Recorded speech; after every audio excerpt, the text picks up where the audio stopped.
Electron जो crystal periodic potential को satisfy करता हो से रिलेटेड एक आइगन फंक्शन जिसे हम ब्लॉक फंक्शन भी कहते हैं को दो फंक्शन जिसमें से एक प्लेन वेव हो व दूसरा एक ब्रेवेलिटी से रिलेटेड पीरियोडिक फंक्शन हो के प्रोडक्ट के रूप में रिप्रेजेंट कर सकते हैं। ब्लॉक थ्योरम से जो हमें ब्लॉक फंक्शन के लिए एक्सप्रेशन मिलता है उस एक्सप्रेशन की जो फॉर्म है हम चेंज करना चाहते हैं। उसकी फॉर्म चेंज करने के लिए जो आर वेक्टर है वो एक पोजीशन है किसी इलेक्ट्रॉन की लैटिस के अंदर, उस पोजीशन को हम r vector plus T vector से रिप्लेस करके नई पोजीशन पे उसे शिफ्ट करते हैं। ये यहाँ टी वेक्टर जो है वो ट्रांसलेशन वेक्टर है।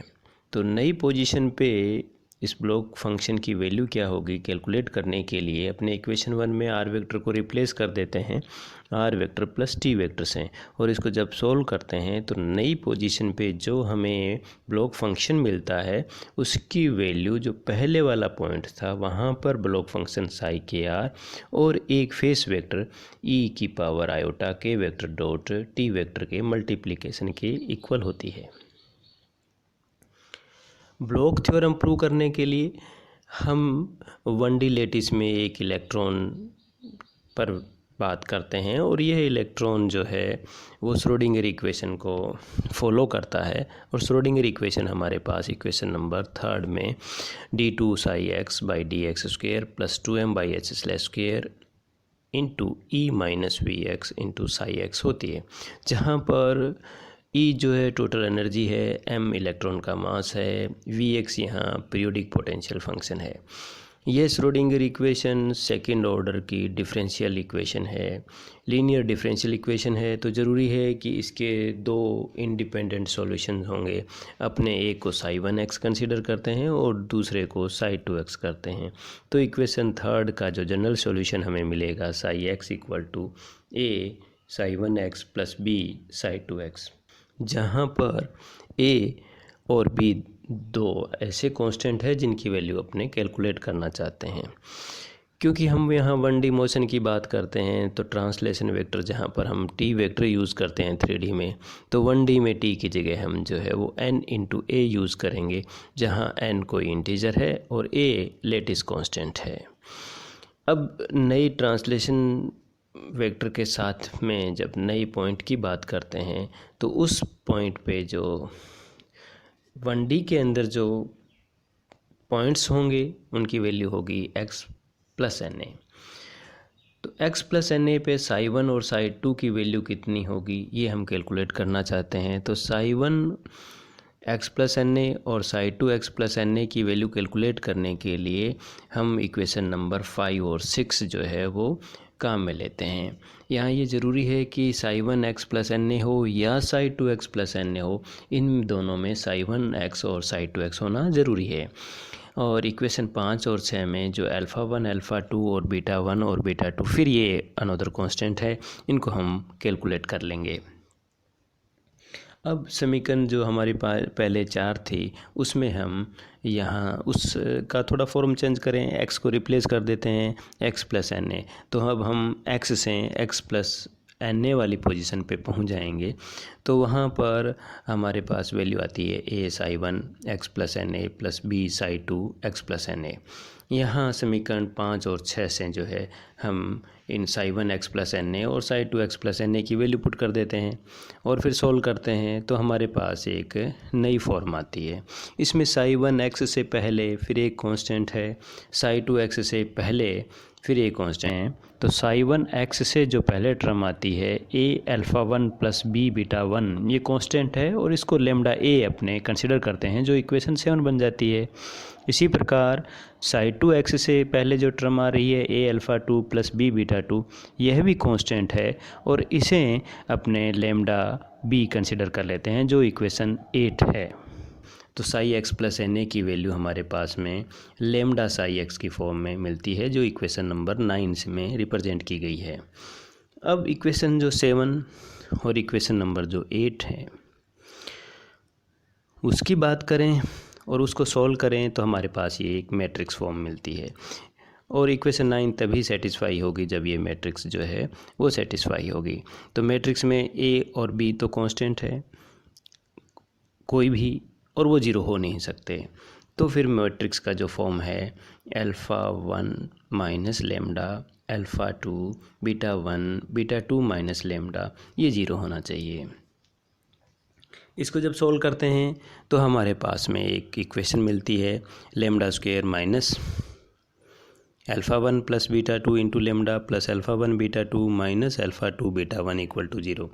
और इस इक्वेशन को हम नंबर 10 जो है वो दे रहे हैं। इस इक्वेशन में को देखें तो ये एक फिर क्वाड्रेटिक इक्वेशन है, और इसमें हम जो लास्ट टर्म है alpha 1 beta 2 minus alpha 2 beta 1, इसको 1 प्रूव करना चाहते हैं।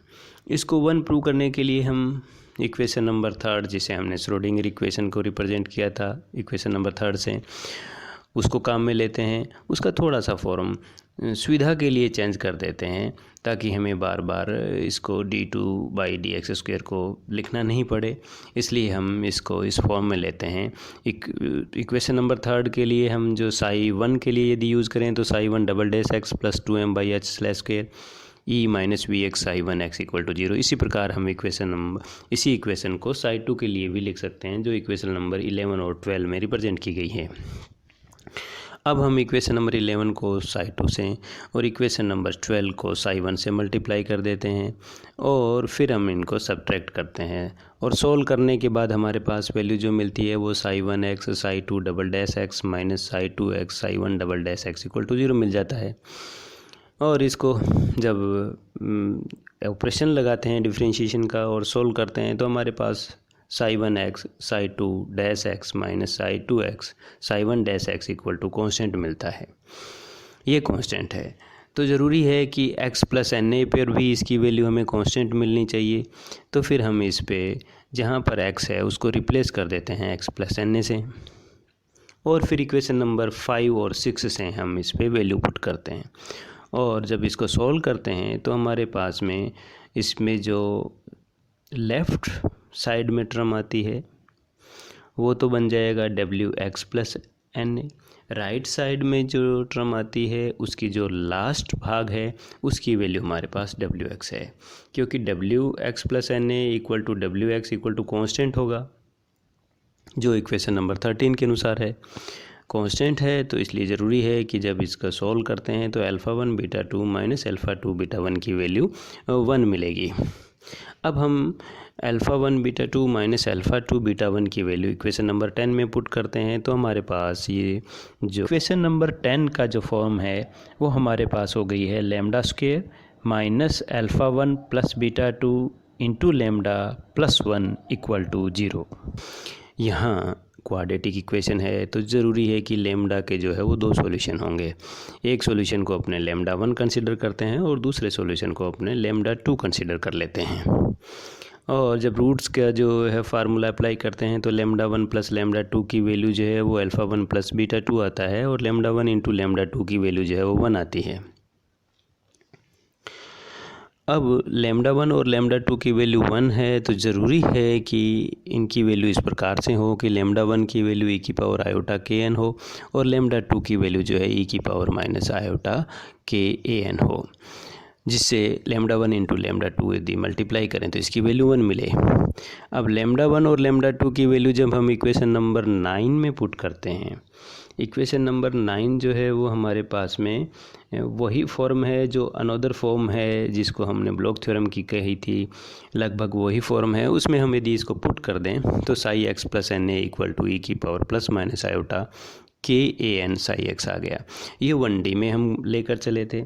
जब हम इसको 3D फॉर्म में लेना चाहेंगे, 3D लेटिस के लिए जब हम इसको इसी फॉर्म को चेंज करना चाहेंगे तो 3D लेटिस में हमारे पास आर एक्स जो है वो रिप्लेस हो जाएगा आर वेक्टर से, और एन ए जो हो जाएगा वो टी वेक्टर से रिप्लेस कर देंगे तो हमारे पास ये अनदर फॉर्म मिल जाती है psi R vector plus T vector equal to E की power plus minus iota K vector dot T vector psi R. और यही ब्लॉक थ्योरम की जो है वो अनदर फॉर्म थी। अब जब हम इक्वेशन नंबर 14 की बात करते हैं तो इक्वेशन नंबर 14 में जो रूट्स हैं वो रियल हो, मीन्स के की वैल्यू रियल हो, इसके लिए ज़रूरी है कि अल्फ़ा 1 प्लस बीटा 2 की वैल्यू -2 से लेकर +2 के बीच में ही हो। और यह रीजन जो है जिसमें अल्फ़ा 1 प्लस बीटा 2 की वैल्यू -2 से +2 के बीच में होगी, उसको हम अलाउड रीजन कहते हैं। और इसी अलाउड रीजन में ही ब्लॉक थ्योरम जो है वो वैलिड है। वह रीजन जिसमें अल्फ़ा 1 प्लस बीटा 2 की वैल्यू -2 से कम हो तथा अल्फ़ा 1 प्लस बीटा 2 की वैल्यू +2 से ज़्यादा हो, वो रीजन जो है वो फॉरबिडन रीजन कहलाता है। इस प्रकार ब्लॉक थ्योरम जो है वो अल्फ़ा 1 प्लस अल्फ़ा 2 की -2 से लेकर +2 तक की वैल्यू के लिए ही वैलिड है। इस रीजन को हम अलाउड रीजन कहते हैं, जैसा कि ग्राफ में स्पष्ट है। और इस रीजन में जो है के की वैल्यू वो रियल हो